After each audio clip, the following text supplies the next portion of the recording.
Hey guys, welcome back to all of my subscribers. As always, I love and appreciate you guys.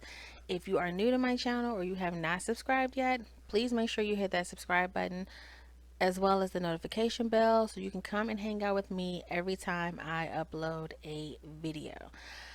Alright, guys, so here we are, Married at First Sight, Season 10, Episode 7. We are unpacking and moving in. All right, so the couples are back in the DC area and they are moving in together. And just like the previous season, they are all moving in the same building. One thing I hope that they do, I swear I don't remember if they, I'm almost certain they didn't do this last season. I hoped that they would have the couples interacting more as far as being in the building, like, have dinner parties, invite each other over. um Maybe the guys can hang out, so let's say, I don't know, a game or something, and the guys will go hang out at one of the people houses, apartments, and then the girls can have like a girls day or a girls night. And they, I mean, because my whole thing is, I would assume that's the whole point of having, well, other than the budget. But I just think that if you're going to have them all in the same building, why not have them interact more as far as visiting each other's apartment? But anyway, all right, so let's start with Jessica and Austin. It seemed like a lot of things have changed with pretty much everybody. Well, no, Brandon and Taylor, they still have their same issues, but the two couples that really stand out the most, Jessica and Austin, and Katie and Derek, as far as everything seemed peaches and cream on the honeymoon, but now we're beginning to see a little, uh I guess a little tension, if you will, just some changes. So anyway, with Jessica and Austin, they move in, so they check out their new place. And Jessica, I don't want to say start bossing Austin, but she definitely is guiding the ship and giving orders a little bit. It's almost like she's taking on the mother role. And that's what I got from the very beginning when they moved in together. We later find out about the whole salary thing. So I'm wondering if that has caused a shift in her behavior.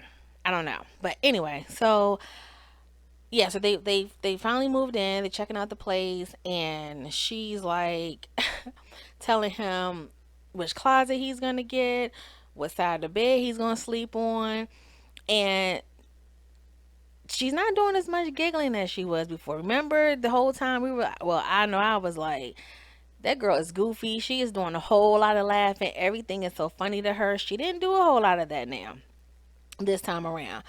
So anyway, they're in the bed, and he starts talking about chapters of their life together, and so far, just trying to be a little sentimental. And she comes out and is like, oh, is that a book of our life? You're writing a book about us.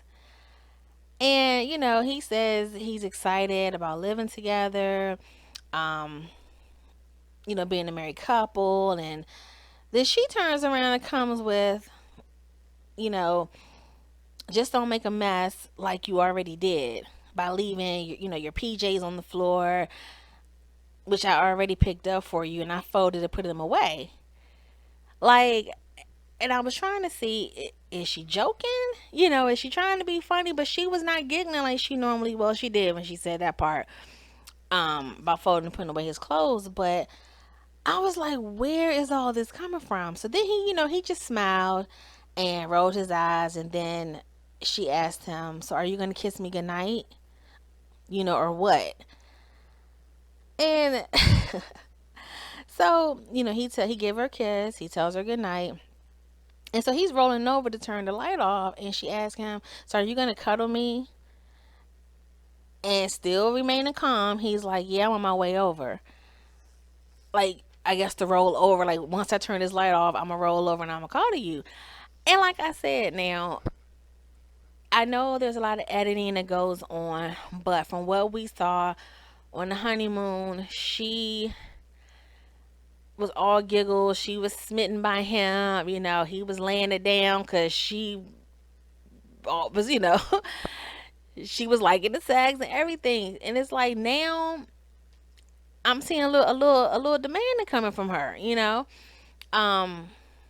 Anyway, so the next day comes about and they're going to their individual places. So they go into their own apartments to, pack up things to bring to their apartment.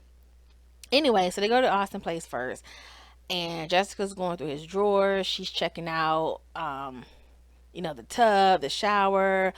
Then she goes over to his bed. Of course, his bed isn't made, and she starts making up his bed. And she's like, where are your sheets? And I don't know. It was just, but he was a good sport about it. He pretty much ignored her for the most part. He would smile or, do a little laugh, but for the most part, you could tell he wasn't really trying to engage her, if you will. Um. Anyway, so they pack up his stuff and then they head over to Jessica's apartment.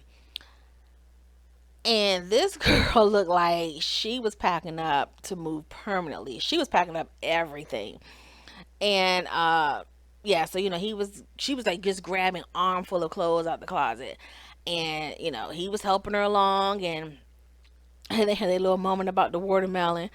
But anyway, so later on, Pastor Kyle comes over and he's visiting all of the couples. Okay, so he comes over and the conversation starts up about finances. So Jessica was saying that Austin makes much less than she does. And, but he's not gonna. I think Pastor Kyle was like, well, how do you feel about that? How does that make you feel? And she was like, well, he's not gonna be making that forever, so it's fine. Kind of like, I guess he told her that it's a new position or something like that, that I guess is entry level where he works. And so as time goes on, his income should grow, and that's what he's telling her. So to her, it's like, okay, well, it's fine for now since this is not a permanent fix for you. So Pastor Cal asked if they had decided how they were going to split the bills, being as though she's making much more, or let Jessica tell it, because she later on in her confessional said he makes significantly less than she does, you know. And yeah, so Pastor Cal was like, okay, so knowing that, have you guys discussed how you're going to split the bills? And so Jessica was like, Austin, we don't know. Um, we were thinking about, like, we haven't gotten that detail yet. We just discussed as far as like how much we both make. And so Austin was saying, he doesn't expect her to pay more just because she makes more. Jessica was like, like I said, we haven't discussed it. We don't know if we're going to do percentages or if we're going to do dollar amount. And then Austin's like, well, he preferred to do percentage. We're on to talk about the subject of kids. So Jessica was saying, 2 or 3 kids in 2 or 3 years. And then Pastor Cal was like, is that your decision or that's both of you? And I guess because it seemed like Jessica was doing all the talking, she was like speaking for the both of them. Like, Austin was just sitting there for the most part until Pastor Cal directed a question, to him. Um, so she was like, yeah, we both agreed that that's how we would do it. As far as sex, they both were saying they were very happy, everything was cool, they're still getting along, and yeah, and everything is good. So Pastor Cal, he seemed really happy to see that at least one of the couples was doing good. Jessica and Austin, like all my other reviews, is not a lot to really report on them because they're not having any issues right now. Everything seemed to be flowing. On to Katie and Derek. Now with them, we started seeing um a tiny shift on the honeymoon, like towards the end, when Katie kind of seemed a little annoyed with Derek, and then she admitted in her confessional how, in other words, he seems real clingy. Like the whole shower situation where she just wanted to get away, have a little moment to herself, and get in the shower, and here he comes. So we saw a little annoyance there, but nothing major. Nothing major stood out. But anyway, so like everyone else, they have their place. Check it out. They end up going to Derek's place first, um, to pack up his things. So they're in there. Katie's taking pictures off the wall, stuff that she wants to bring to the new place. Then she asks him, could she open up his drawers? And Derek ends up opening up one of the drawers in his nightstand. And there is this wad of cash and a gun, a realistic looking toy gun. So Katie's like, "Oh my God, who are you? Who did I marry? What is this? What do what are you doing with, all this money and a gun?" So Derek starts running his fingers through his head. He looked nervous to me. I could be reading too much into it, but he looked kind of nervous. Like, oh shoot, like he was shocked and forgot that he had this stuff in his drawer. So he's running his fingers through his hair. He's kind of fidgety, and so he was like, "Oh, it's not real." So he takes the gun out the drawer, and he's like, "Oh, this isn't real. This is fake. Whatever." Like, and he puts it on like the little table, the dresser. So she asked him, "Did you rob a bank?" And he's like, "No, I didn't rob a bank." But that was it. Like, he didn't offer. To me, y'all have been hanging out, y'all been joking, playing, laughing, whatever. I would think that once, first of all, she shouldn't even had to ask. I would think that he would have taken it out and been like, "Oh, this my little whatever," give some type of explanation. He offered no other explanation.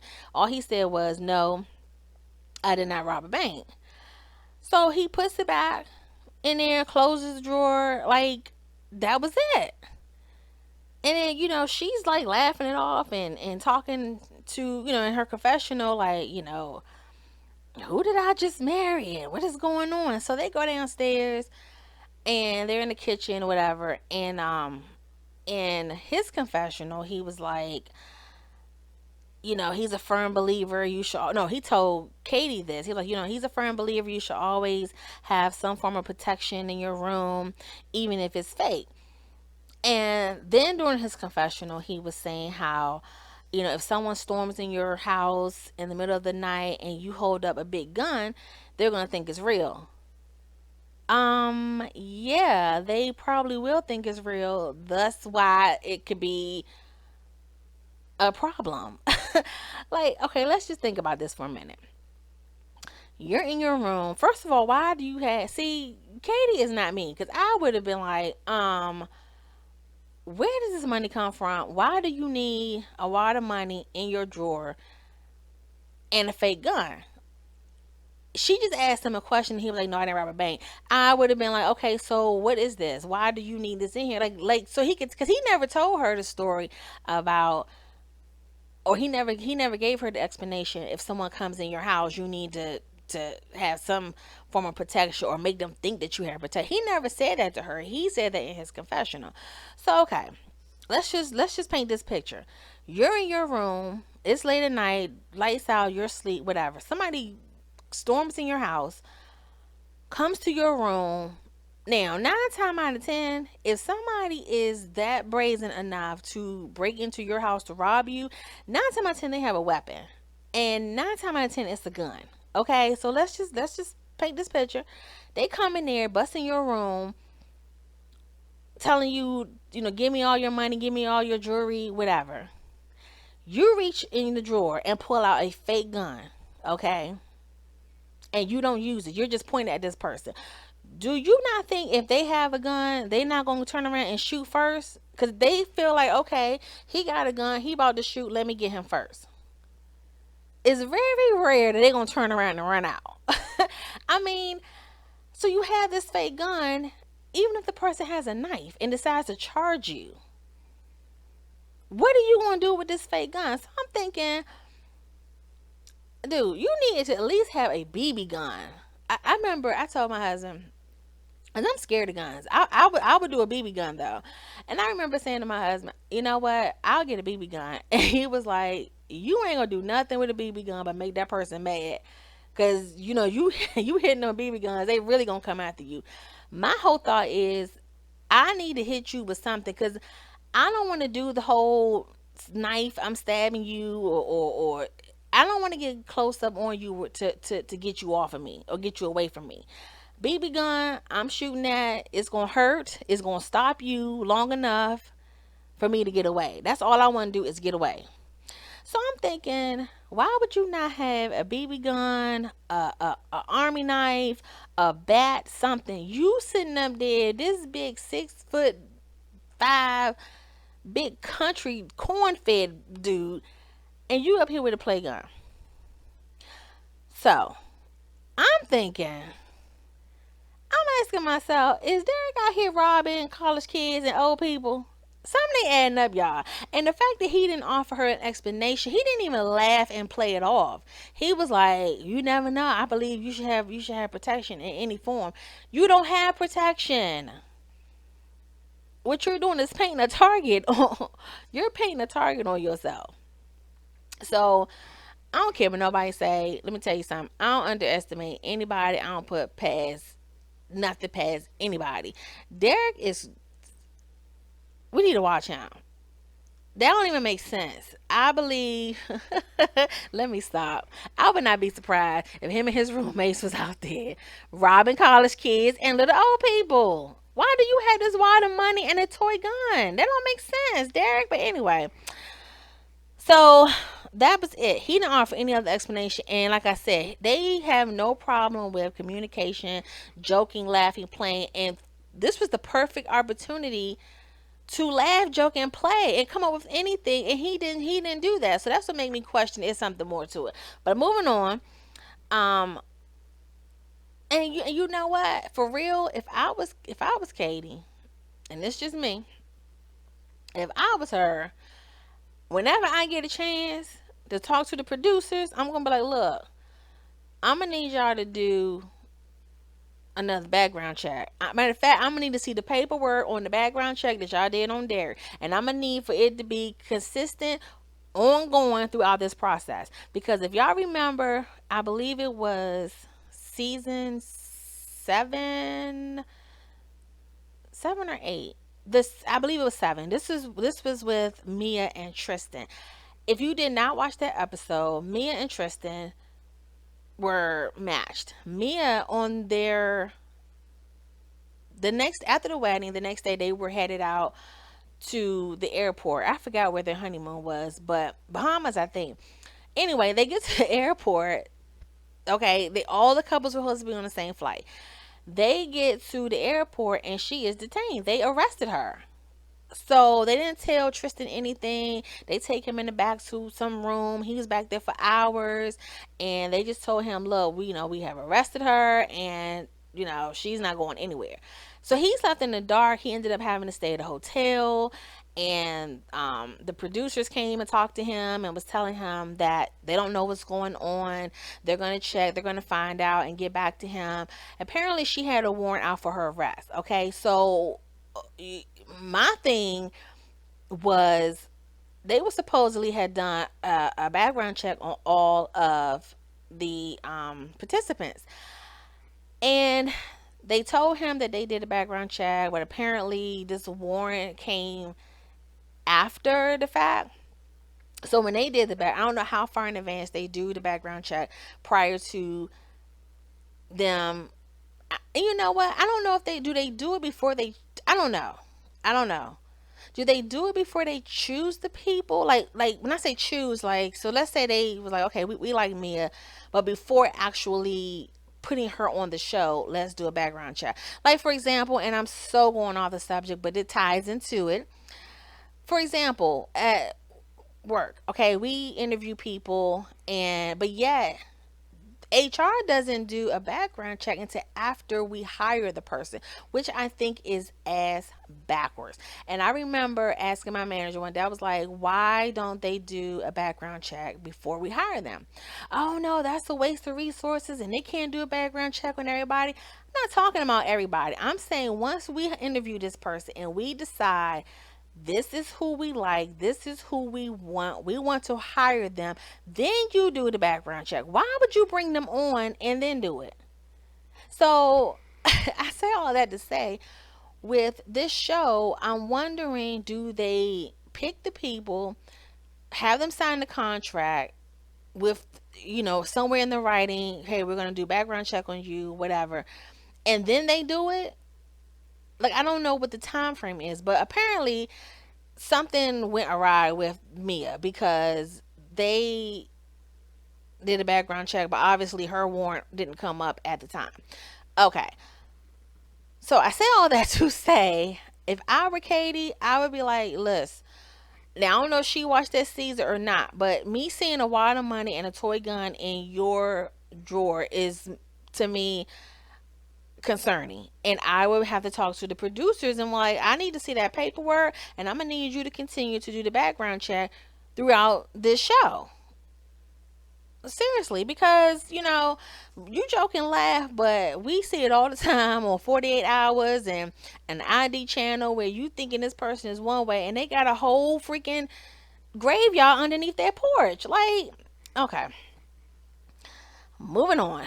So anyway, they're in the kitchen packing up stuff and taking the water filter. And mind you, he has roommates, and so Katie was like, would your roommates mind? I don't want them to be mad at me. And he's like, no, I told my roommates, my wife comes first and all this BS.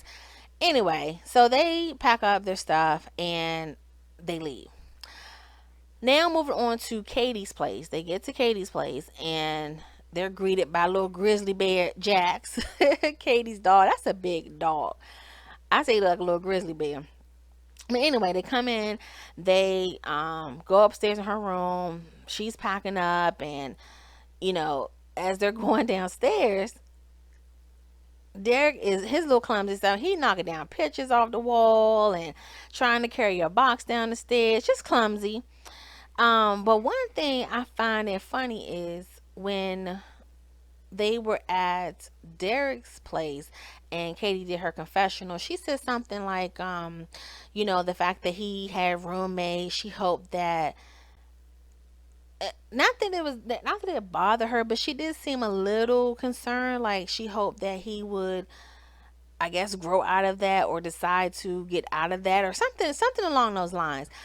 And I was thinking, so after they got downstairs or on their way downstairs in Katie's place, I'm like, okay, but Katie, you don't live alone. Because I'm assuming that Jay on the other bedroom door was not for your dog. So I don't know if she is living with her mom. I don't think her parents are together. So I don't know if she's living with her mom, her dad, or her sisters or roommates, whatever. You don't live alone either. So I'm like, why are you making such a big deal that, he has roommates?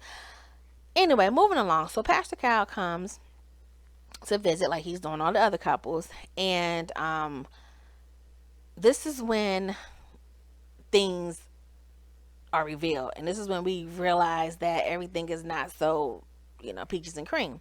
So he comes over and he's asking them how are things going, how was the ceremony, the honeymoon, all of that. And they were telling him everything was beautiful, was fine, it was great. They were saying how at the wedding, I think they had went out to take pictures and how their families were hanging out together, like they were best friends, and they had a great time on the honeymoon, etc. So he asked them about kids, and Katie's response was pretty interesting. So she's saying, well, if it doesn't accidentally happen by within 2 years, so remember Katie, in the beginning of the show, she was saying that she wanted to start having kids early because of her diabetes. You know, the older she gets with her condition, it'll be much, much harder to conceive or carry a child. So she wants to get started sooner than later. Then on the shuttle bus, I think when they all were going to hang out with the couples and the subject of kids came up, and Derek said, "Oh, we can wait 2 or 3 years," and Katie was like, 2 years at the most. Now she's saying, well, if it doesn't accidentally happen before then. So Pastor Kyle and Derek are looking like, wait, what?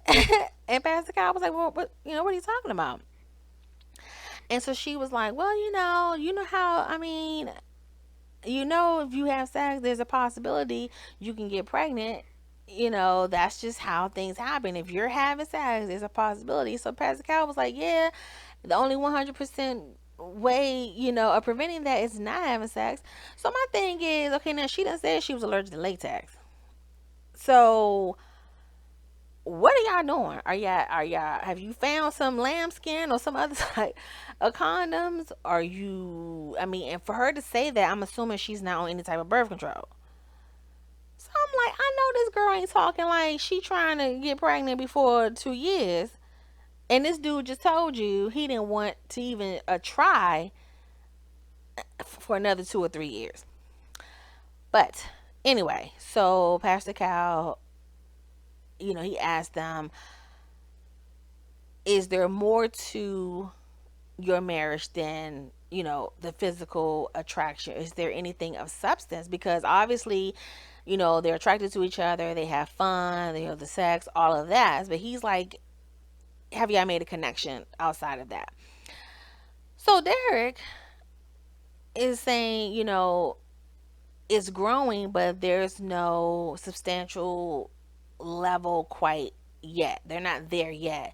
um that he feel like they haven't moved beyond the physical, the physical attraction, all of that. He was like, he feels like they're stagnant. They haven't moved beyond that honeymoon stage. And, he's hoping that they can move forward, but right now they haven't made much progress. Honey, so Katie had this look. She dropped her head. She's biting her bottom lip. Pastor Cal's looking like, okay. And even I was kind of surprised. Like I said, I know they do editing, and they can edit it to make it seem like everything's perfect on the honeymoon, and then they get home and it's like boom. But I'm kind of inclined to believe that Derek just did the switch. I don't think he was doing all of that. I don't know. I don't know. Like I said, towards the end, things seemed to kind of get, she seemed to be annoyed with him. He seemed to be on board, and he was down with her for her the whole time. But now he's like, I don't think we progressed at all. I think we kind of stagnant. So, like I said, the whole time Katie's looking sad. She's biting her bottom lip. And, Pastor Cow is like, um, he asked him if they felt like they were roommates. And Katie was like, that's what Derek said. She said, Derek feels that way. He's even. No, so Pastor Cow was like, well, why do you say that? And she said, he's even said it. He said the word roommate before. So I'm like, well, when did this come about? So Pastor Cal asked her, how did that make her feel to hear him say, that they're like roommates? And she was like, she's a little concerned because it's very surface. It's very surface right now, and I guess maybe she thought, I think she felt like he's never been in love before, and maybe she was going to turn him out, and then he seemed to be real, real clingy, so maybe she thought she had it in the bag, because she did seem kind of surprised at what he was saying in front of Pastor Cal. Um. Anyway, so Derek was saying, for him, he just feels like what's missing is time. He was like, he wants it to work, and he's willing to do, everything that he can, but he doesn't feel he'll be able to fall in love with her for another 6 months to a year. which was kind of like, what? Like, who? I can see somebody saying, you know what, I don't see myself falling in love quickly because that's just not how I operate. But you're talking about 6 months to a year. Like, you're actually putting a time frame on it. So Pastor Kyle asked Derek, has he ever been in love? And of course he says no, because basically that's Derek's storyline on here, is that he's never been in love before. So the whole time Derek is talking, he was like, he just seemed childlike. He looked wild, and I can't really explain it. Like, he seemed kind of immature, on the honeymoon. Like, he just seemed very yes man, like, like, yes dear, yes, I'll do this, I'll do that, whatever you want, I don't mind, I don't care, do you want this, you want that? And then the whole jumping in the shower with her, like, he was just very, very clingy. Here he was kind of like, yeah, it's just the physical. I feel like we roommates. There's no substance there, not yet, and I don't know if I'm gonna be able to fall in love. It was like, whoa, where did this dare come from? So yeah, but he just seemed very weird. I can't explain it. Like, he looked wild. He looked like a wild child to me. He just seemed a little off. Um. Anyway, so Katie said, I think he asked her, Pastor Cal asked her, has she ever been in love before? And she was like, yeah, she's been in love before. And now, okay, this is how she set it up. So she was like, she's been in love before. And when she was with that person, it was all about him. She, wanted to make sure um he knew it, and she showed it and all of that stuff. Then she brought up the ex. Now, she could have left it at that. She could have left it at that. All he asked was, have you ever been in love before? The same question he asked Derek. All you had to say was yes, and she could even went as far as to say, I made sure this, and this. I showed him, he knew it, whatever. But she brings up the ex. So she says to Pastor Cow, the ex that I mentioned to you during casting, or whenever they met with the people to question them, interview them basically. And so Pastor Cow was like, yeah, I remember. So then she goes in further and says, well, closer to the time for me to come on the show, he professed his love for me. Um, he was telling her he loved her. He didn't want her to go on the show. He wanted to work things out, whatever. So Pastor Cal asked, would it be a problem, if the ex tried to come back in her life? So she took this long pause, and of course Derek is like sitting at the edge of his seat. He just has his eyes all big. So she took this long pause, and she was like, it's hard to say. So Pastor Cal asked her, if she was still attracted to her ex, and she said yes, but that she has cut off emotional ties with him. Um, but it's a conscious decision that she has to make every day. In other words, she's still kind of struggling with it, and every day she has to make the conscious decision, I guess, to not reach out to him, to not run back to him, to make things work out with this marriage. So Pastor Kyle was like, okay, well then you haven't cut off emotional ties. If you're still struggling, and this is something that you have to consciously decide to do every day, you have not cut off emotional ties with him. So she starts crying, and she's like, she was hurt to know that he didn't feel the same. This is the ex she's talking about. So she's saying, that she loved him, and I guess she had planned this future with this guy, and to learn that he did not feel the same, it really hurt her. She didn't deserve that. And between that time and the time of her coming on the show, she didn't have time to process it and heal from it. Which, again, like I said from in my first review, why were you applying for this show and you were still with this guy, or you were still, things hadn't completely been cut off? It was almost like, all right, let me apply for this show. as a backup in case things don't work out with him. Because why are you even still talking and dealing with him at that point? But anyway, so yeah, she was saying that it was, she's struggling with it. So Derek, so Pastor Cal asked Derek, how does he feel? How does, hearing what Katie has to say? So he was like, um, he feels like it could possibly hinder, you know, them developing a deeper connection. Um, like, is she truly going to be dedicated to him and their marriage if she's still hung up on the ex? And so in Derek's confessional, he was saying that, he feels like he is in competition with the ex. Now, let me say that. Personally, I feel that Katie brought up the ex on some get back because Derek revealed that he was not falling for her, maybe the way she is for him or the way she thought he was, because he, all in all, in a nutshell, said, right now it's the physical, we have fun together, we're pretty much, sex buddies or friends with benefits, but I kind of feel like we're just roommates that's having sex. um it's nothing deeper than that, and I can't guarantee right now, I can't tell you if I'm gonna feel for her or have feelings for her in the next 6 months to a year. It may take longer than that, if at all. That's pretty much what he said in a nutshell. And you can tell she was embarrassed, maybe a little surprised, because the whole time he was saying these things, she's biting her lips, she's looking down. And y'all know Katie got all that mouth and, you know, Miss Feisty, but she couldn't say anything to that.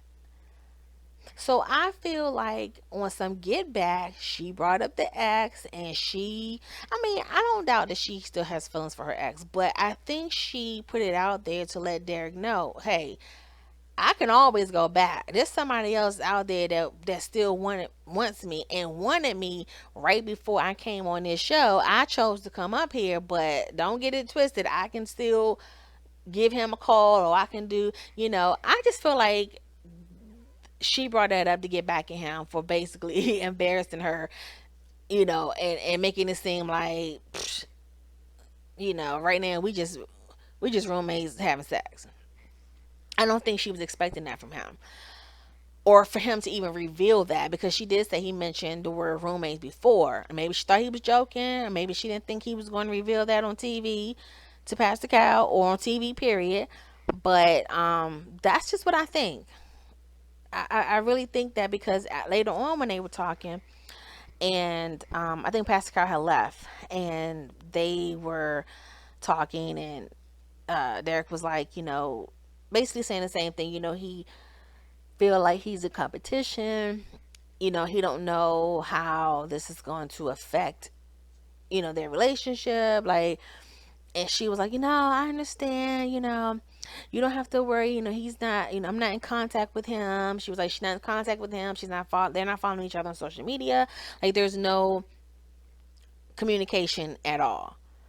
But she didn't say, look, I'm over him. It's over. It's done. You don't have to worry about that. She was just like, look, I have no communication with him at all. And I'm like, this girl, Katie, playing a mind game. I see you, girl. But anyway, so that was it with them. Moving on, who do I want to go to? Let's go to Brandon and Taylor. Okay, so Taylor arrives at I thought it was a hotel. It didn't look like their apartment, but maybe it was. Maybe it's their apartment that they have together. But anyway, she shows up and she says she has no idea where Brandon is. So Brandon didn't come with her. Once they got to the airport, they went their separate ways. He went on his way, and she came to the apartment. She said he just disappeared. So the next day, Taylor's still by herself. She revealed that she has called Brandon. She has texted him. No response. He hasn't called, text, or even responded to her reaching out to him. So Pastor Cal shows up, and they have a sit down. to discuss what's been going on. So she gives him the rundown of, what happened on the honeymoon. And she starts telling him about she more so the last day. She didn't get into details about the first incident, or the first incident that we know of. So she pretty much focused on the last day, how he was with the film crew, how he was acting, just a whole fool on the bus towards the other couples, towards her, towards production, everything. And Pastor Cal was he was in shock. So they're talking. Brandon shows up, finally shows up. He comes in there with flowers, all nonchalant, y'all, like nothing had happened. He's like, "Hey, everybody, how y'all doing? What's going on? What's up?" Just like, I'm like, dude, first of all, just just talking about from the first incident until the moment you walked in the door with the flowers, you have acted a whole fool pretty much the whole honeymoon.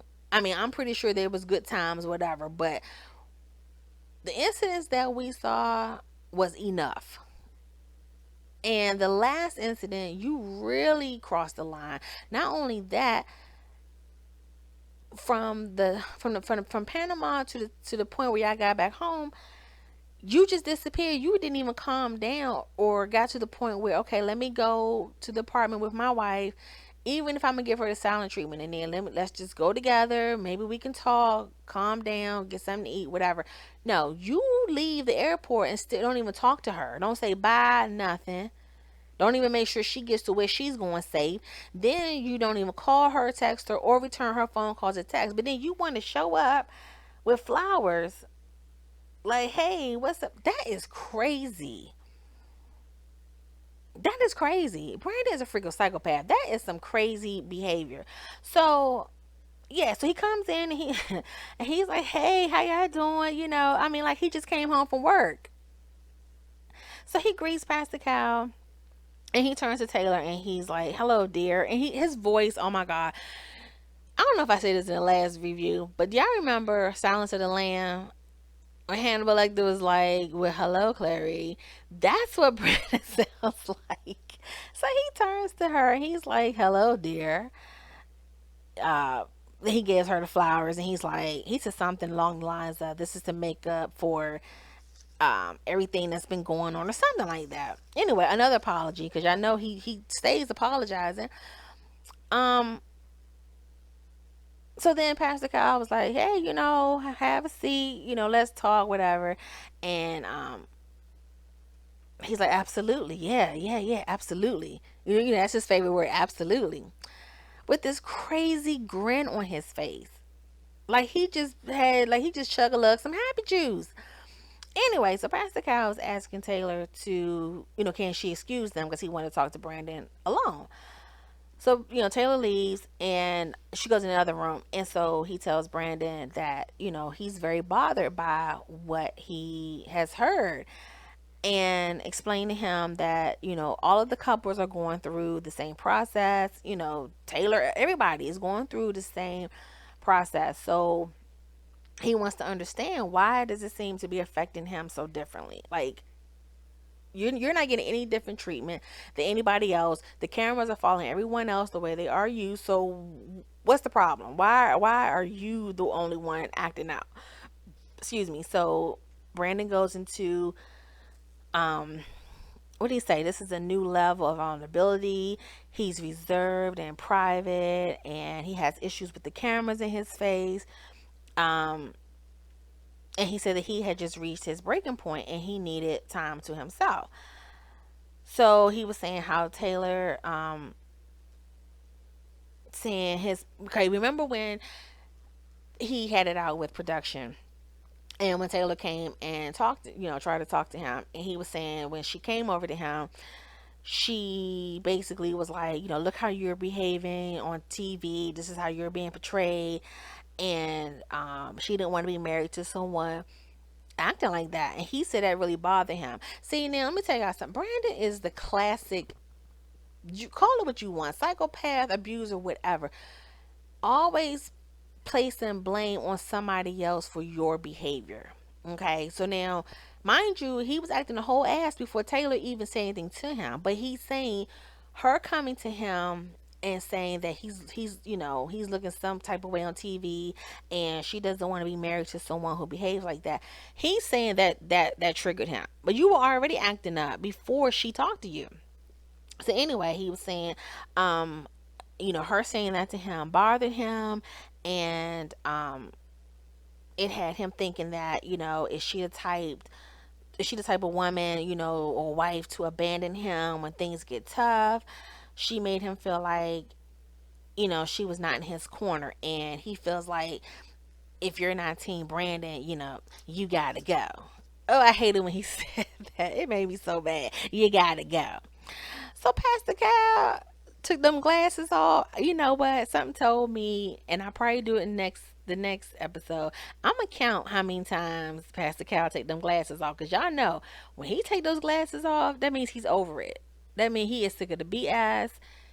He's over it. He probably ready to go. And don't let him get the rub in his eyes.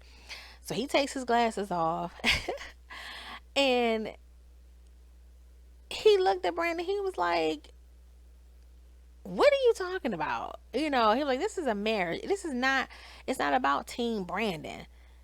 So then Brandon was like, well, it's team Reed. So he said, yeah, but Taylor has to be an equal partner on the team.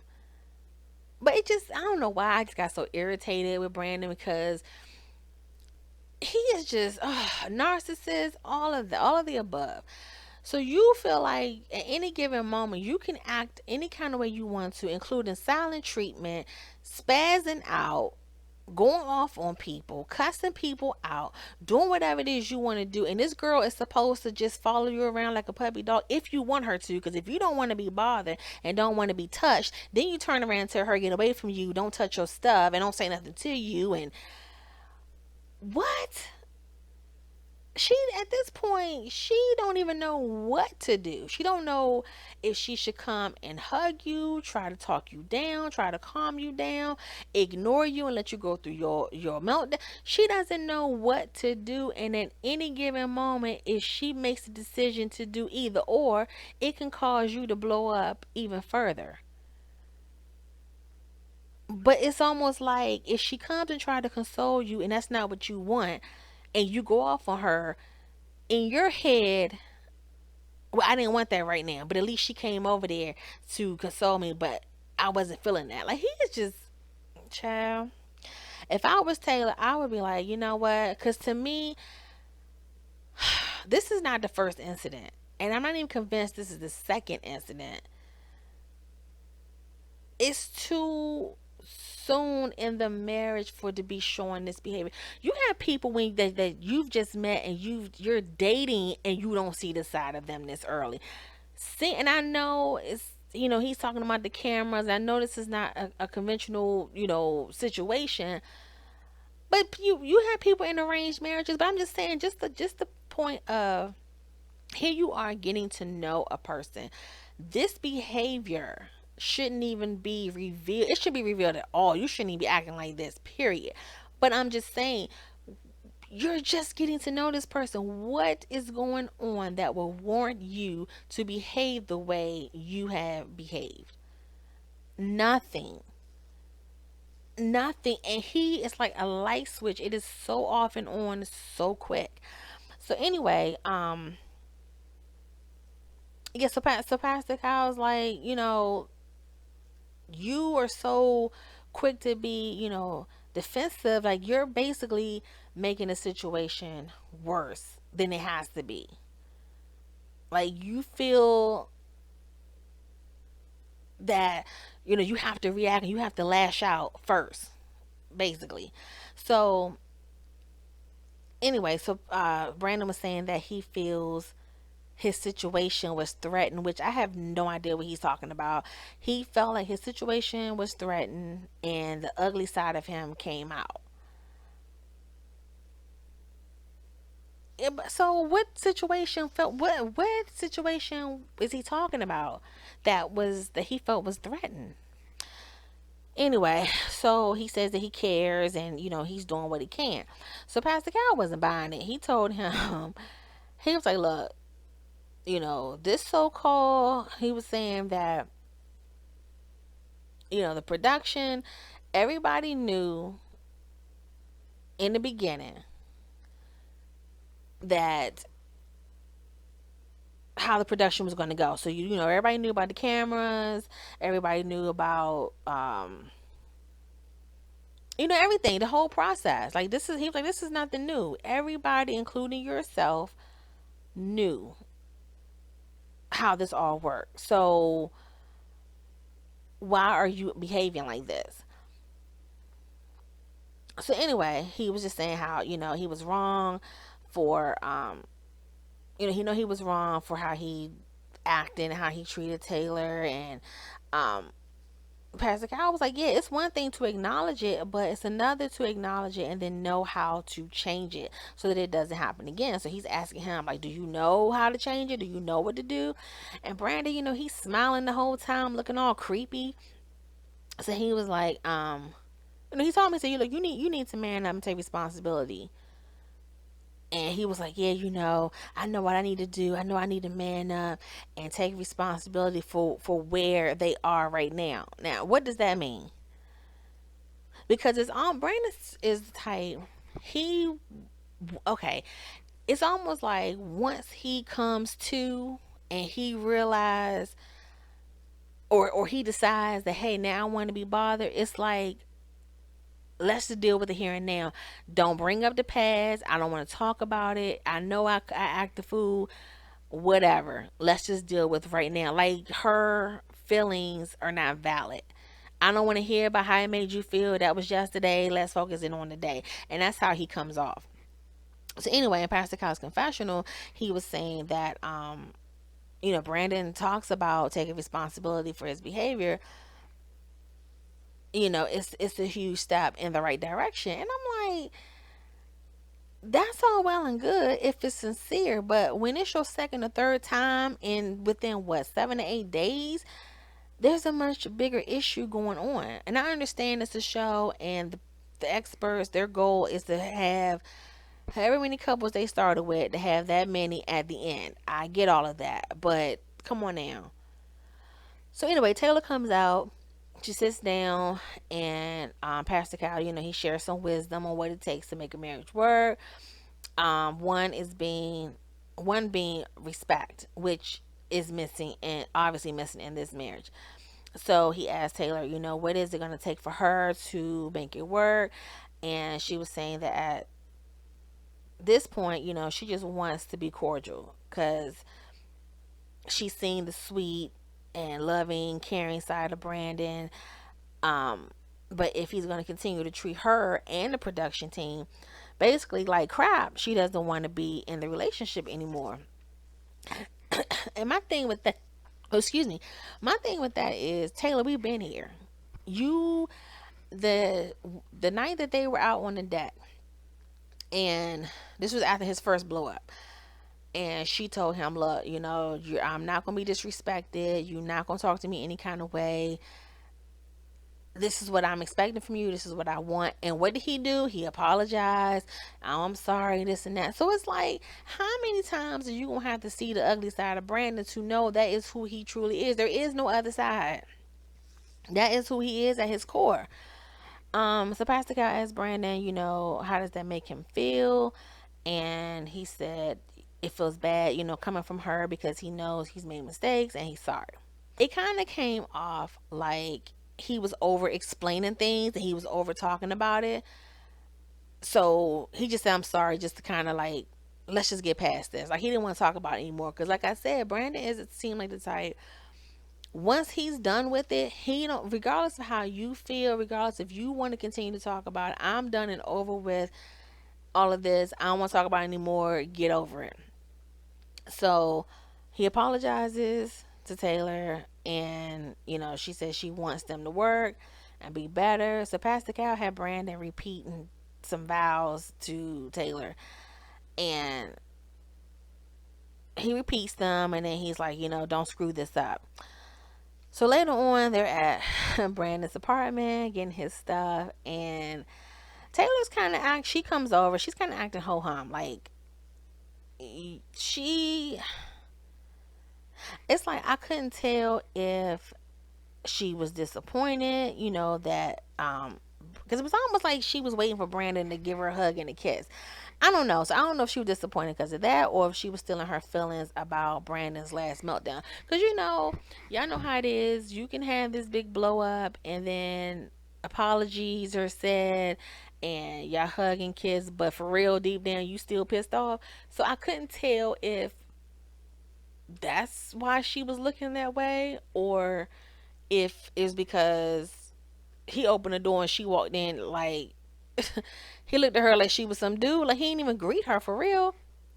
But later on, she loosens up a bit, and in Taylor's form, she threw some slight shade, asking him if he wanted all, because he was like packing up his stuff. So he was getting all his stuff out the drawer and the closets, and whatnot. And she asked him if he wanted his panties, all his panties over on this side. See, Taylor is the type.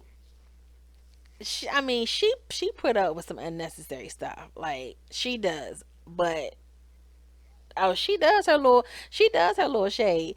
So he kind of laughed it off, and he was like, "Yeah, put them over there." And the whole time he's talking about air purifiers, what pistachios and laptops and stuff. She is just giggling. She laughs at Brandon, and I don't know if she see what we see, or should I say what I see, the whole feminine traits. But she gets a kick out of calling him princess, diva, talking about panties and all of that. That's just not a coincidence, y'all. But anyway, so that's it with them. Mika and Mike. Okay, so after um they, check out their new place, they sit down and immediately Mika starts checking Mike. I guess he threw the pillows, the decorative couch pillows on the floor, and he said, he's not into all that decorative stuff, and she was like, yeah, okay, nah, but you're not gonna do that. We're not throwing pillows on the floor. So they start talking and might ask her how is she feeling now, that the honeymoon is over and they've moved down. Like, where's her head at right now? So she says she still feels the same. She still feels a little nervous, but she is excited. So then they start joking about stuff like spices and so, because he was like, when he cooks he needs all these all these different spices, and she was kind of teasing him a bit about not knowing how to cook. So I'm beginning to see a pattern with Mike in terms of it seemed like he needs constant reassurance of where he stands with Mika. Now, I don't know if it's a situation where he really needs this assurance or is he trying to see how closer he is to having sex with her. I don't know. But the next day, they head out to each other's place to pack up, their clothes and belongings and bring back to their apartment. So they go to Mika's apartment first. So Mike is going through Mika's room and she comes in there asking him, what is he looking for? Because she can help him find it.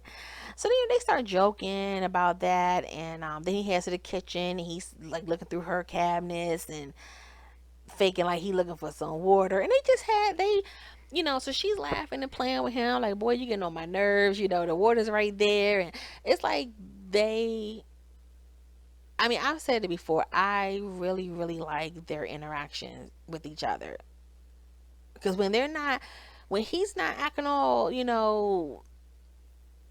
when they're not arguing about the conversation, because that seemed to be the only thing that I can remember or I can think of right now that's like a thorn in their side. Like the elephant in the room is that conversation on the plane. Other aside from that, they seem to really click. Um anyway, so they just had a little joking moment, laughing and whatnot, and then they get to Mike's apartment. to grab his things. And Lord, as soon as they walk in, Mika is pointing out stuff. Why is the trash can right here at the door? Where is the comforter on your bed? Like, why do you have a bunch of your stuff laid out versus using the cabinets? You have all these cabinets and you got all this stuff laid out on the on the countertop. And I felt just a little teeny tiny bit bad for him. I did a little bit because I think I think Mika is funny. She makes me laugh, and I don't think that she means any harm. Um, when she pokes fun at him, but people can be very sensitive when it comes to their place and how they live and how they take care of things. And when you have someone that and it seems like they're critiquing, it can kind of get to you. And I can tell at some point it seemed to bother him just a little bit. Just a little bit. Um anyway, so they're back at their apartment and Pastor Cal comes over.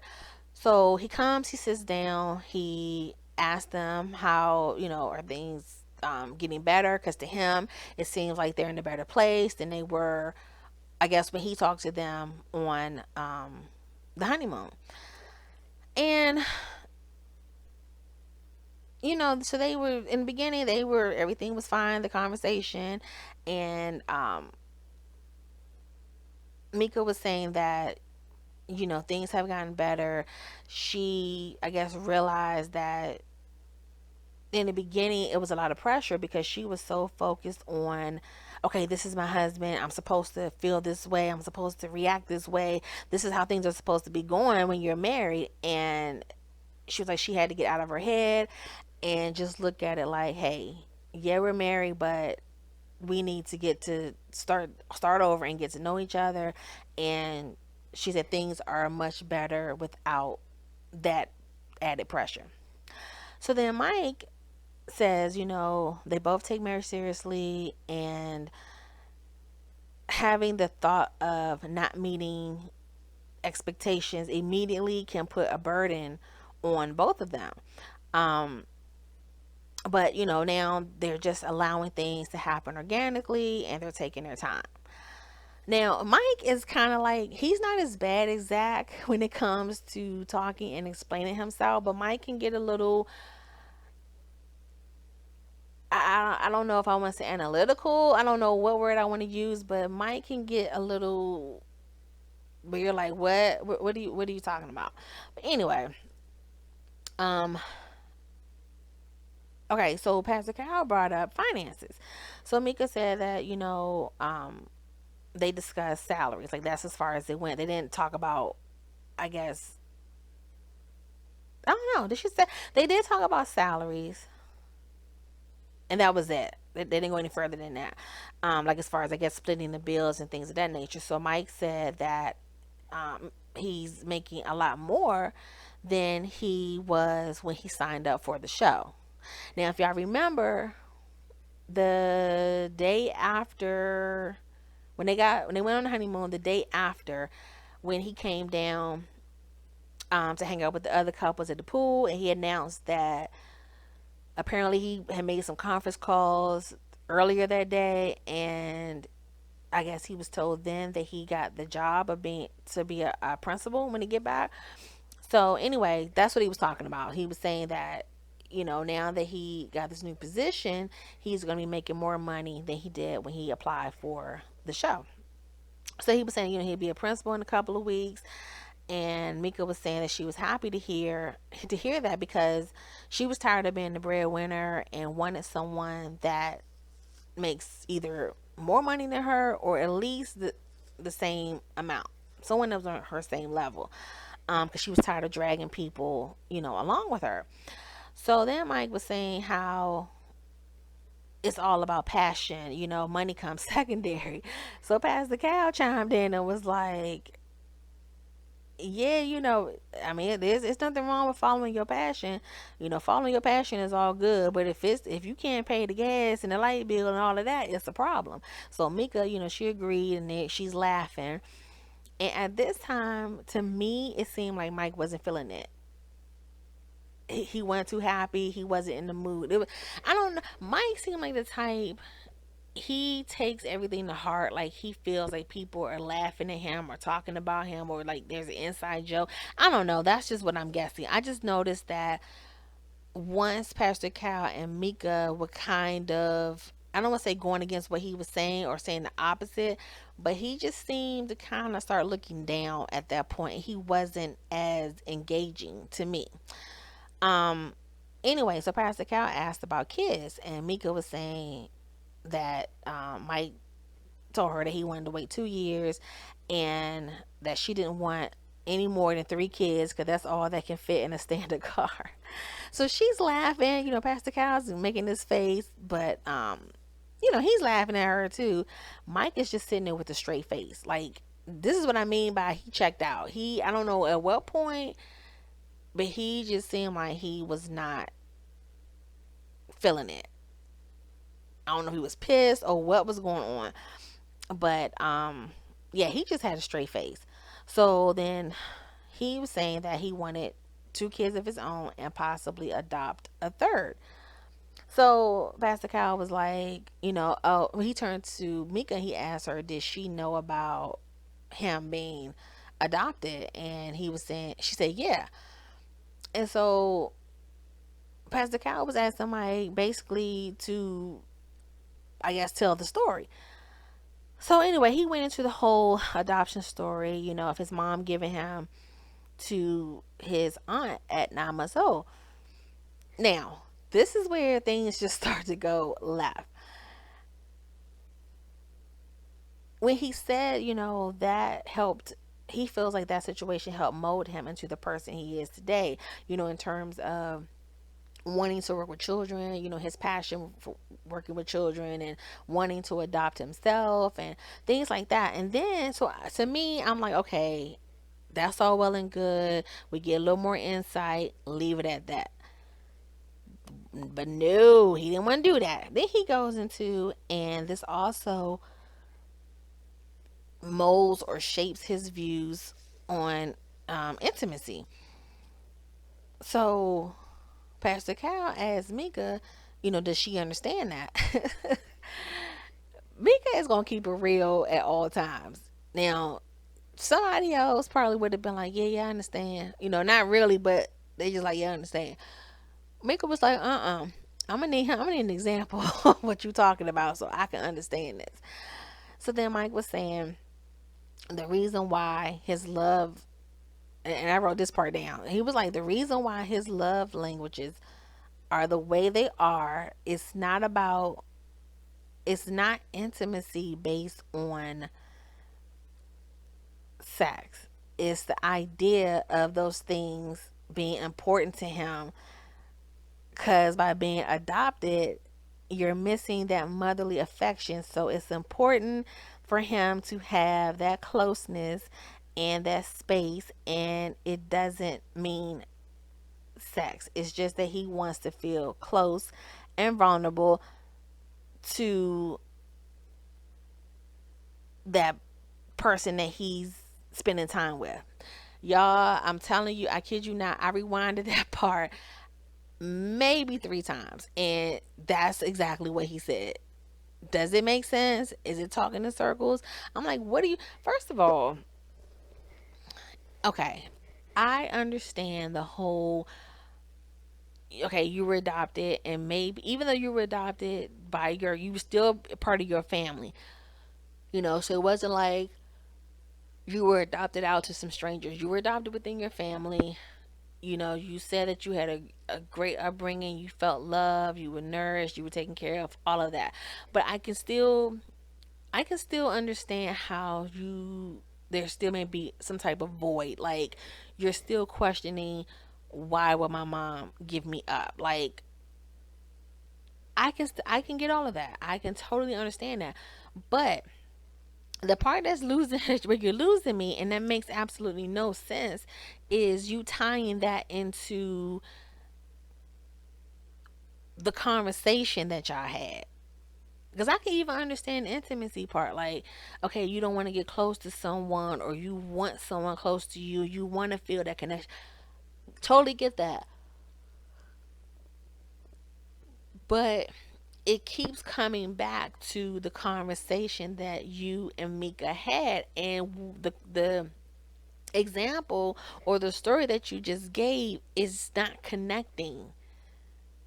It's not connecting. So anyway, so he says all of that, and Pastor Cal asks Mika, does she understand um what he's saying? And she was like, but the way he asked her was like, do you understand what he's saying? Because Pastor Cal was asking like, do you understand? Because I sure don't. So Mika says she thinks that she does, but what he's saying, but the other things that he said contradicts what he just said. So it contradicts his story.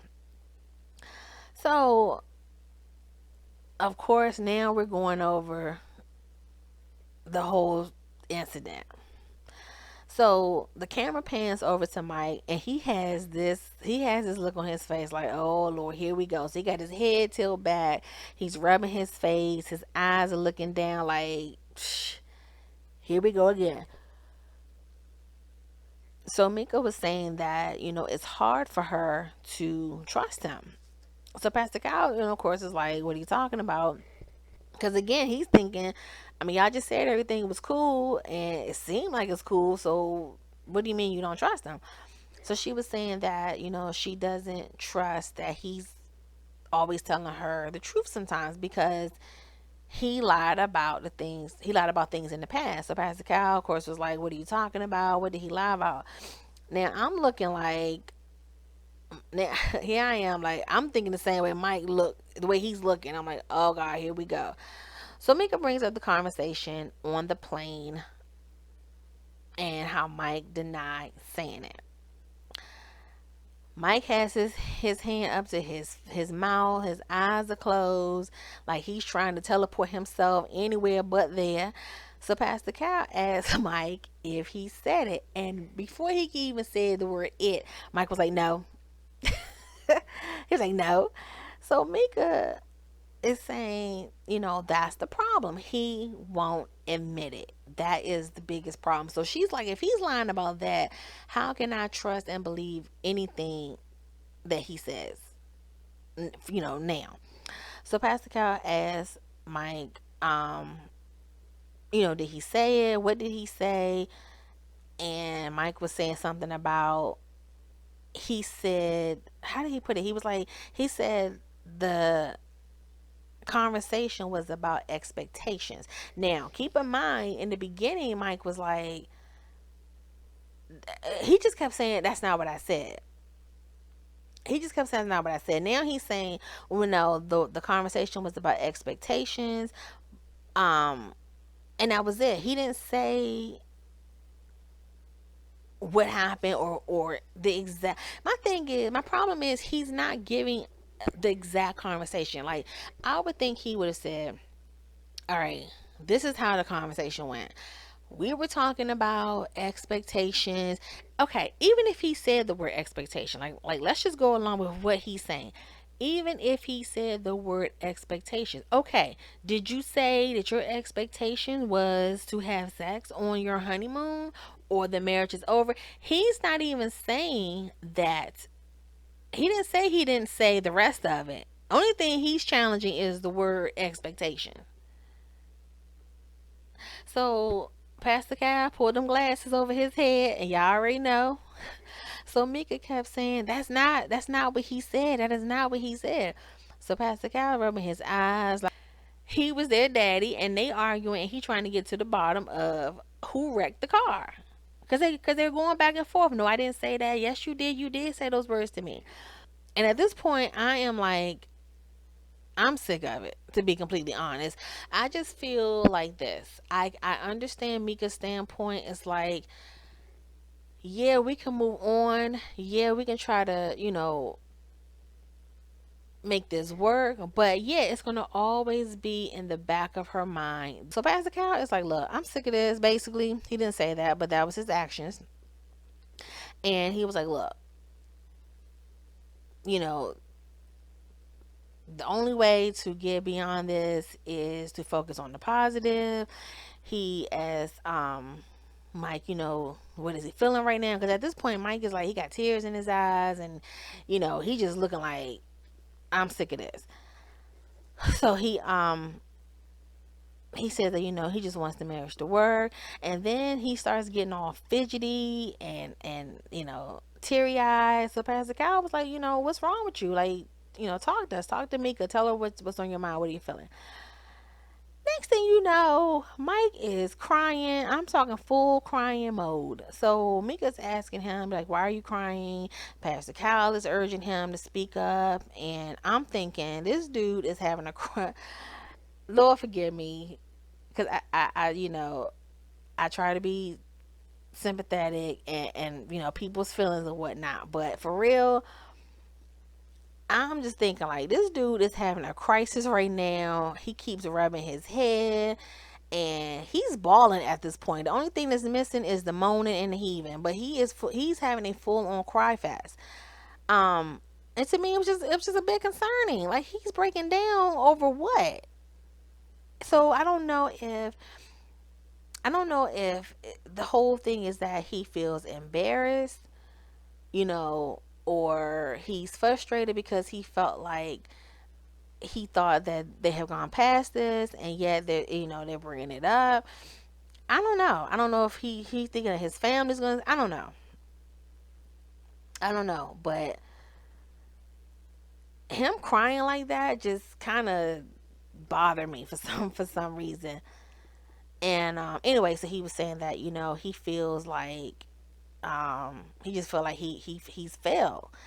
And he went to this whole thing. He feels like he's failing and he's trying to make it work. And then Mika tells him, it's not. It doesn't feel like they're failing. They just have issues that they need to work through. That's all. But they're not failing. All right. Last but definitely not least, Zach and Mindy. Okay, so Mindy arrives at the new apartment by herself. Zach is not with her. She says Zach told her he was not ready. Zach is nuts. Look, I know I say everybody's crazy, but Zach is nuts. He really is. So anyway, she was like, Minnie said Zach told her he didn't feel like, what did he say? He didn't think, he wasn't ready to move in with her. So she's unpacking her things, she's putting stuff away. But she's still talking about, she's committed to this marriage and hope that one day soon Zach will come around. They'll move, he'll move in and they can work on their future together. On the other side of town, Zach is in his bed with, it looks like a twin size bed with his dogs. I swear that bed looked like a twin size. But he was trying to explain why he decided not to move in with Mindy. And to be honest, I was lost for real. I rewinded a couple of times, but y'all know Zach talks in circles and saying a lot of words but making no sense. So while he was talking, all I was thinking about was he's a bullshitter and how selfish he was to be fixing himself some eggs, and the poor little dogs, their bowls was empty. They sitting up there looking at him, licking their mouths like they wanted something to eat, and he's sitting up there eating his eggs in front of the dogs and didn't give them anything. That's the only thing I was thinking about at the time, because I try to listen to Zach in order to give an full review, but at some point you tend to tune him out because he says the same thing. Anyway, so later on, Mindy's at home with her friend. Her friend Mallory comes over. They're having dinner, drinking wine, and Zach still has not moved in. So her friend asked her, did anything happen on the honeymoon? Like physically. And Mindy said that they kissed, they made out once, but she did like air quotes, made out. So in other words, he, I don't know. I don't know if she let him give him head or what that meant, but air quotes meaning not really made out, but they did a little something. Um. Anyway, then she started telling her how Zach told her several times how he was not attracted to her, and that he decided he wasn't going to move in because it would not be healthy for the two of them to move together, but he wants to work on the marriage. So of course, her friend looking like, and probably thinking the same as we all are, like, what the hell? So her friend was like, nah, he's full of shit. She was like, you don't deserve that. You deserve better. She tells Mindy how she's beautiful, wonderful person. Um, it's not fair that, she has to put her life on hold because Zach is trash. So after all of that, her friend was saying a whole bunch of other stuff, but after all of that, Mindy still is saying, I'm married to this guy. I want to give him a second chance because, she's committed to this process. Listen, I'm all for second chances. I'm all for trying to figure things out. I mean, you guys are total strangers, but Zach has done the absolute most. Now, he wasn't belligerent like Brandon, but Zach definitely disrespected Mindy on more than one occasion. So why you feel the need to stay committed and give this man chance after chance after chance, I don't get it. But anyway, so her friends, like, she's rolling her eyes like, yeah, okay, whatever, girl. Um and we've all been there where we've had a friend or family member who, you try to talk some sense into them and they're just determined to see it through, to stay committed, to work things out. And sometimes you just have to let them do their thing, let them figure it out, and you just be there when the pieces, when everything fall apart, and just have them pick up the pieces. I mean, hey, it is what it is. So, anyway, so Mindy says that, it is what it is right now. She's still committed to Zach and the marriage. So Pastor Cal comes over and he meets with Mindy. And she starts talking about, the good qualities of Zach. Then she mentioned the honeymoon. So she was saying how, he made it known he's not attracted to her. Pastor Cal said, what do you say? Being attracted to someone, no, not being attracted to someone doesn't mean that the person isn't attractive, which I like that quote. He complimented Mindy, telling her, she's intelligent, attractive, and he's hoping that Zach has some good sense and come around and see that. So during Pastor Cal's confessional, he was saying how Zach told them, I guess the experts, that what he finds attractive is intelligence and drive, and that's why they paired him with Mindy. So basically, Zach lied on his application. Okay. Anyway, Zach finally comes over, and Pastor Cal is asking, how are things going? And okay, of course, tongue twister Zach does what he does best, and he was saying first at first meeting Mindy, he thought she was cool. Oh, by the way, he did Mindy laugh. So it was just Zach and Pascal. He was saying that when he met Mindy, he thought she was cool, fun to hang with, intuitive, aware, but he's struggling with attraction. So he was like, she checks all the boxes, but the chemistry just isn't there. And he doesn't know if, you could just automatically grow chemistry, which is crazy, but okay. Anyway, so he goes on and on, and Pastor Kyle takes his glasses off and start rubbing those eyes. Then he makes this face that basically it just looked like he was saying, Zach, please stop bullshitting me and shut up. You know? So he asked Pastor Kyle if what he's saying makes sense. I guess Pastor Kyle just had this look on his face. So he's like, is what I'm saying making, is it making sense? Because I'm trying to do this. I'm trying to make this work. And he asked him, if he had. So Pastor Cal asked Well, no, Pastor Cal was like, look, I'm trying to understand what you're saying. And then he asked him if he had a preconceived notion of what he wanted, and Mindy's just not it. So Zach's like, no. Then he starts running off a list of, she's athletic looking. Um, she has, athletic background. She's intelligent, fun, does well in social circles. Blah blah blah blah blah. Um, and that they look good, and compatible on paper, but it just feels like there's something missing. He was saying he genuinely doesn't know what to do. So Pastor Cal was like, okay, what are you saying about this marriage? Because at this point, Zach is not really giving definite answers. He's not really saying what he really wants to do. He's just talking. And so Pastor Cal was like, look, okay, what do you want? What are you saying about this marriage? Are you saying that you don't know how to proceed, or are you saying you've made a decision on whether or not to proceed? Like, in other words, what are you trying to do? Because we not we not sitting up here and gonna be paying you and you're not participating. I mean, when you think about it, here they are.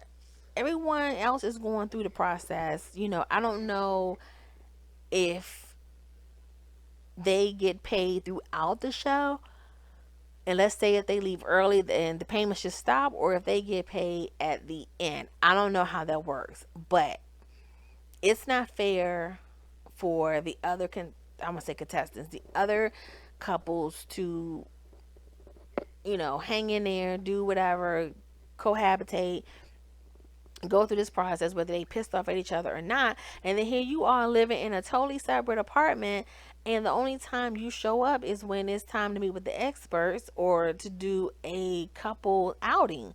That's crazy. That's crazy. So anyway, Zach starts repeating everything that he just said. He's still not directly answering. So Pastor Cal at this point has reached his breaking point. He's like, look, we need some clarity. Do you want to stay in this marriage or not? This fool turns around and says yes.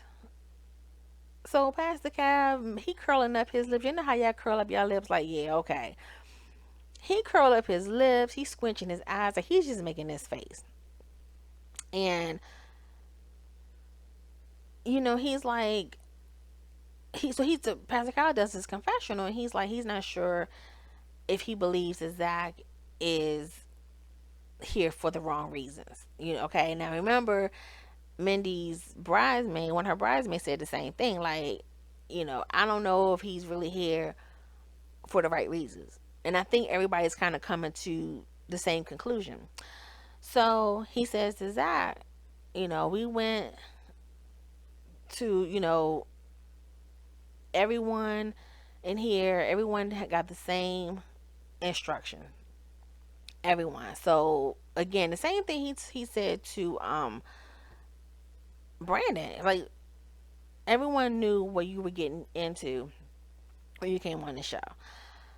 So Pastor Kyle was like, it was so funny because Pastor Kyle kind of, I felt like I don't want to say trick, but he was playing reverse psychology on Zach basically.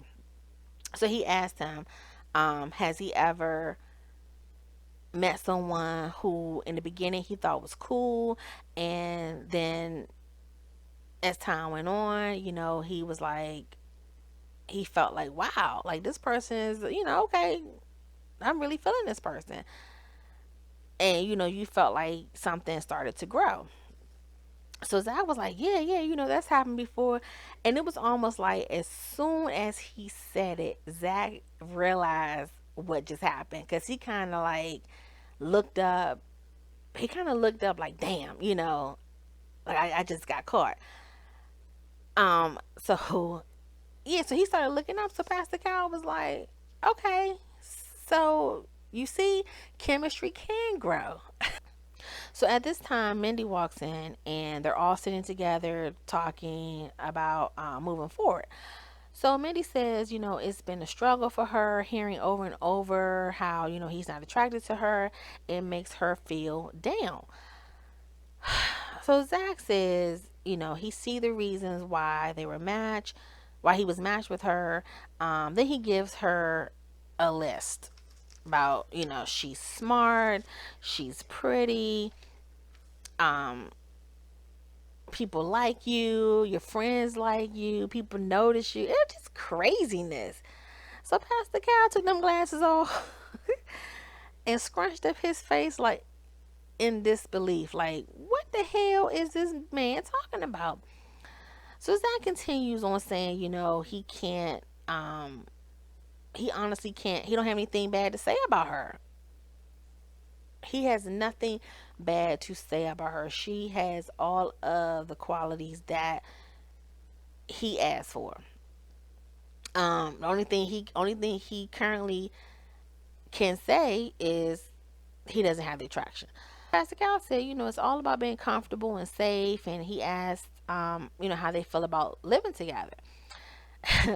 And so, of course, Zach is like, his views on the accommodations is that, and I had to write this down. We were thrusted into the same hotel room for a week, and it's tough to be thrusted right back into that type of situation. Okay, and I think it's safe to say that everybody watching this probably was like, what the hell? Um, anyway, so Mindy, she looks so, I felt bad for her because she looked really sad at this point. Like, y'all did all of this talking. Pastor Cal talked to him one on one. You came in, you all talked, and this dude is still saying he does not want to live with you. So, how do you still want to be in the process and make it work, but you're not even willing to live with this woman? So Pastor Cal hit Zach with, well, you do know there's two bedrooms in here. Like, once again, he's playing reverse psychology on him. He was like, well, there's two bedrooms here. Like, if that's the issue, y'all don't have to sleep in the same bed or even the same room. There's two bedrooms. Um, so all he could say was, yeah, yeah, you right, but this isn't roommates at first sight trying to be a smart ass. Pastor Carol said, no, you're right. It's marriage at first sight, and you are married. So, as far as that's concerned, married people live together. Honey, because Pastor Carol was like, look, I'm sick of your mess. I'm sick of you trying to. It's like, Zach, I'm like, Zach, please stop trying to outsmart Pastor Cal because he is light years ahead of you. Like, just stop. And because it was like he was trying to have an answer for everything and be a little smart aleck. So Pastor Cal was like, yep, you're right. This is not roommates at first sight. It's married at first sight. And y'all supposed to be living together. Now what? So, um, Zach, started giving his reasons for not wanting to live together. Saying something about he genuinely wants to miss her. He wants to want her and some other mumbo jumbo. Y'all know how he is. So Pastor Cal said, everyone was told. That's when he went to the whole. Everybody was told in the beginning exactly how the process worked, as far as the ceremony, the honeymoon, and moving in together. This is not a surprise to anyone. Okay, Zach and Brandon, y'all knew about the cameras, y'all knew about the process. So why you get on this show now acting like you didn't find out until you stepped foot on the show? He was saying that they're not in the business of forcing people to do anything they don't want to do. He asked Mindy, what does she want to happen, and she's still saying she wants to make it work. So then it's Zach turn, and he says, he doesn't know what to expect, but he can see that, attraction evolves, and he hopes that, they have the opportunity to evolve, and he genuinely wants it to work. Just, y'all, let me tell you, Zach and Mindy are draining. I I don't know what they're going to do about that, because I personally do not feel it's fair for him to be living in a separate apartment, and the only time, like, he hasn't even called or talked to her, because she was saying, when they got back, just like Brandon and Taylor, Zach went home. He went to his own place. She went there. She had not talked to him or heard from him. So you're on a show to be married. Okay, you're getting paid to be on this show.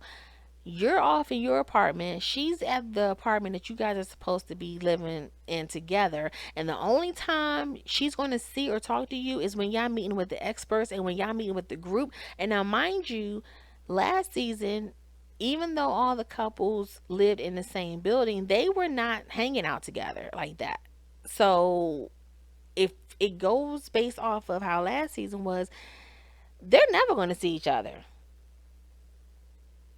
Very rarely. So how is that fair? What type of, at some point, because I know they both say they want to make it work. We know Mindy really does, and I know the producers and Pastor Kyle and everyone was saying, "Hey, we're not going to force people to do what they don't, something they don't want to do." I totally understand that too. My thing is this: okay, we're not going to force you to live together. We're not going to do that. However, this show is about being married, and part of being married is living together and making this work. You are not even calling or communicating with this girl. You are not going to be continue to be on this show if you are not in the least even dating her. You're not even talking to her, more or less taking her out or meeting up with her. I just don't like that. And I think the show need to change some things up where, like, to me, last season when it came to Matt and Amber, I felt like the show should have stepped in and said, "Hey, you know what? We're gonna end this." Like, there has to be some type of clause where the show steps in and say, "This isn't going anywhere. Mindy, we're sorry. That you still want to hang in there, but we're not feeling as genuine on Zach's part. Therefore, we're making the executive decision to step in and end this marriage." At some point, you have to step in and do that. You have to, because what's going to happen, in my opinion, you're setting the tone where, if you have other shows after this, people are going to come on this show feeling like, Psh, I can just pull a Zach and say I don't feel comfortable living together, and just live their own separate lives, and only come together for the cameras when they're having a counseling session or hanging out with the other couples. And then what? And then you can't then say, "Well, no, we're not tolerating that," but yet you let Zach do it. So I'm gonna need the show producers to get it together. Y'all need to either change up some things, or y'all need to end this show. Period. Because it's not working, and it's to the point now where it's just a bunch of people coming up here to get paid and to get noticed and boost their businesses or whatever the case may be. I mean, I know reality TV is full of people like that, but this show now is becoming very obvious that that's what people are doing. They're not even trying to fake it. Zach is adamant, "I'm not moving in with this woman," and he didn't even try to fake it. Like, even after all that talking and counseling and coaching and whatever, he's like, "Yeah, I hear you. It's all good, but I'm still not moving in." He's sticking to his guns about that. So anyway, it's going to be real interesting to see where things go. But yeah, they are absolutely draining at this point. Like, I'm so sick of them, and I'm sick of Brandon and Taylor. But I am invested in this show, so I'm going to continue to watch. Anyway, guys, thank you as always for hanging out with me. Please leave your comments below what you think about this episode. And until next time, take care.